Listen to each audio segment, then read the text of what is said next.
This is a comment from a commenter. Per Vatican I, laugh out loud. It's not actually historically orthodox then, question mark. This was a short video that he was commenting on where I mentioned something about how papal infallibility or papal supremacy is dogmatic per Vatican I. He says dogmatic per Vatican I, so it's not actually orthodox then historically. So in other words, he's saying this was made up at Vatican I, and so it's not part of the first millennium that Eastern Orthodox would accept, which I contest that. They don't accept the first millennium because the ecumenical councils of the first millennium that they claim to accept teach the papal supremacy, and they reject that. So I don't believe that they actually accept the first millennium. But that's the narrative that they give you, is that they accept the first millennium, right? And that's what he's trying to suggest. Well, if this is made up by Vatican I, then it's not historical. Ha, ha, ha. And he really thought that he dunked on Catholics. And anybody who's actually Eastern Orthodox would know better than to make this argument. You know why? Because Eastern Orthodox know that the First Council of Nicaea, Nicaea 1 and 325, defined the dogma that Jesus is consubstantial with the Father, right? So that means that it's not actually historic before Nicaea. When a dogma is defined is not when it's invented. It's when it's defined. It exists prior to the definition, but the question of whether or not it is dogmatic is in dispute for one reason or another. Therefore, the council dogmatizes it. It does not invent the dogma. Vatican I did not invent papal supremacy any more than Nicaea invented Jesus's divinity. Jesus's divinity, people who held to that position existed prior to Nicaea. It was put into dispute. Therefore, Nicaea dogmatized it. So it's no longer in dispute. Same with Vatican I. It was affirmed in the first millennium. People began to put it into dispute in the Middle Ages. So Vatican I dogmatized it. So whenever something is dogmatized, that's not the beginning of it. I hear this from Protestants.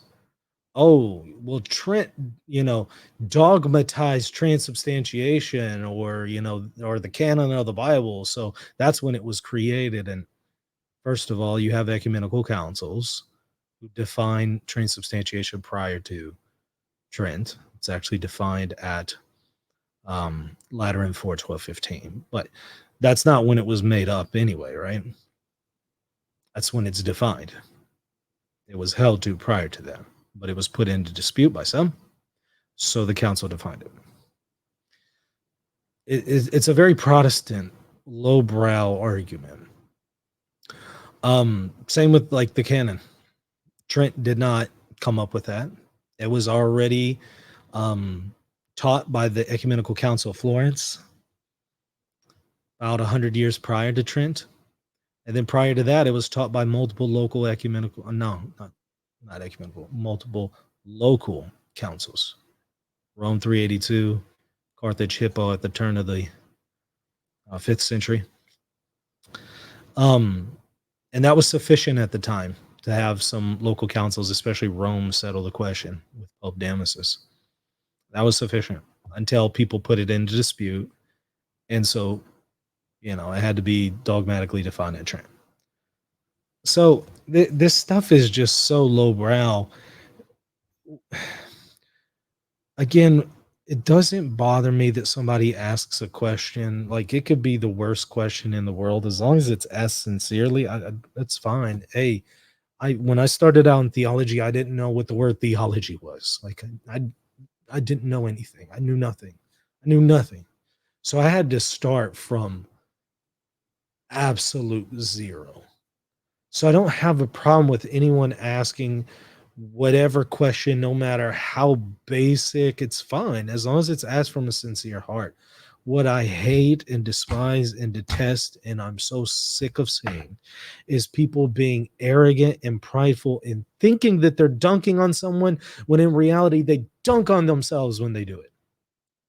I've given this analogy before. It's like this guy stridently, full press, going to that basketball goal, right?